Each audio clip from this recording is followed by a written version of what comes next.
Yes, to Korea. Let's talk about it. Let's talk about what just happened in Paris.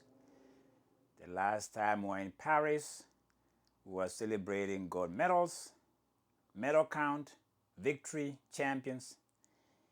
Ah, and here we are, post unbroken 4-minute project by Nike. It didn't happen. But I'll make my reference again to 2016 Paris, Brazil. Faith Kipyegon wins the 1500 meters. She led on the track in joy and celebratory mood, rolling on the carpet, telling herself she did it. She's a gold medalist, winner. Winner takes it all in Brazil. She just led on the track this evening in Paris, outside some city in Paris. 4:06 was the time. 4 minutes, it was unreal. It was a bloated narrative, greedy narrative, profit narrative, corporate narrative. It had nothing to do with faith. Nothing. I think in the wake of what is happening in Kenya, it tells you of the greed of the system. The system is not invested in the humanity. It's all about profit, branding, extorting, and exploiting.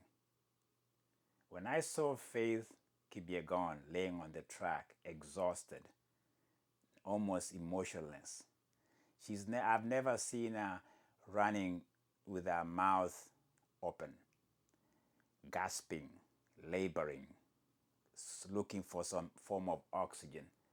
Even when she broke the world record of 4:07, she could see the excitement on her face, her pumping the air, telling everybody I did it. She's a lefty. This time, she collapsed because the greed of Nike had taken a toll on her. I've said this. I didn't like it. I can't say I told you so. It's almost like an abuse to me, where you are going to suck all the life out of this woman for your project to be a success. The 4-minute project. It was all about Nike. The crowd was Nike. A few faith that, a few faith that. Did they have faith in this woman? Nike did. When did the corporation have faith in anybody?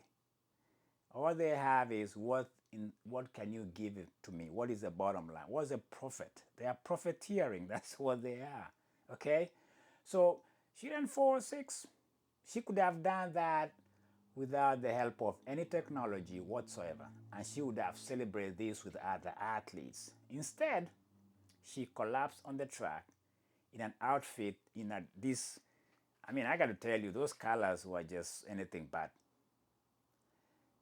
She reminds me of Serena Williams during the tennis tournament in France Open, the French Open, when she was booed because she had this dark outfit that were helping her prevent her from issues she had from being a mother. And the French chastised her for not having the right outfit.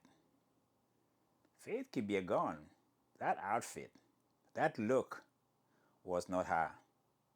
She had been captured by the greed of Nike. I'm just saying what I saw. You are these giants of athletes, grand whatever, these pacemakers. She was in this bubble. And I was watching, I was like, this is just not right. I'm not speaking from somebody who watches closely. You can tell the body language. She didn't belong there.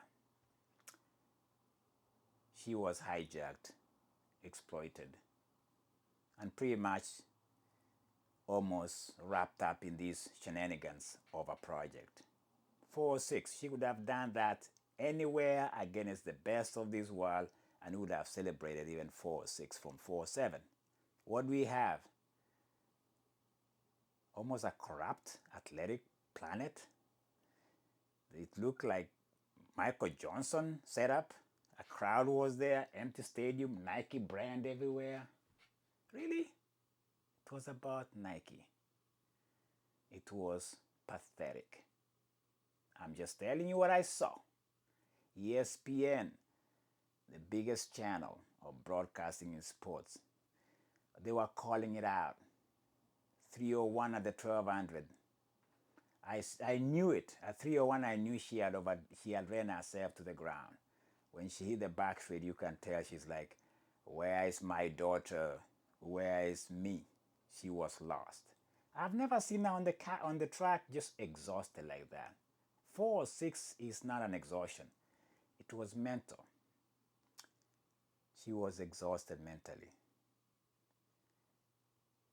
And the country of Kenya should take some audit here and says, what are we doing to our athletes?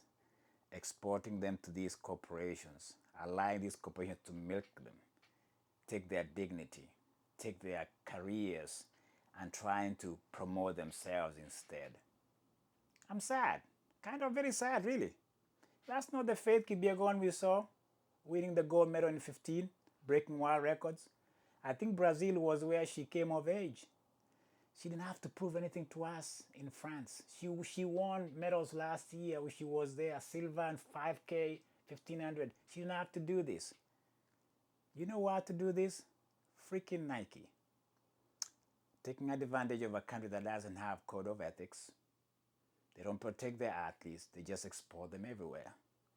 I'm not saying she didn't have an autonomy or a say, but to see her in that kind of demeanor, body language, to me is something isn't right. Okay? We need to protect our athletes from these corporation projects.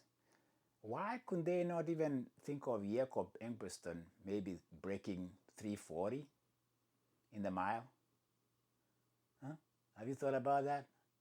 Have you thought of Western athletes being a project? Have you seen one? Huh? When was the last time you saw a Caucasian being a project in the corporate world? I say this was second Kenyan because the Kenyan system and the government and the organizations don't give a you know what about the athletes. It's just about seeing them on TV and rooting behind them. Oh, Faith. Did they even know what she was going through? Do they even care? Or they were busy tear gassing their young people and shooting them to oblivion while they're walking around with their red bottom shoes. What a shame. Shame, shame, shame. Captain Faith Kipyegon, get up. Go to your family and enjoy what you've given us. You've given us 3 gold medals in the Olympics. World championship that we cannot even count. You are the woman that we look up to, the true matriarch of track and field. Nike, get the F out of here. It was about you and your shenanigans and project. Shame, shame to the corporation. Shame, shame to the greed. Please protect our women, protect our athletes so that they can give us more for us to cheer about. Not these projects. What? I am done. May love and grace and beauty, nature, Mother Nature, triumph today.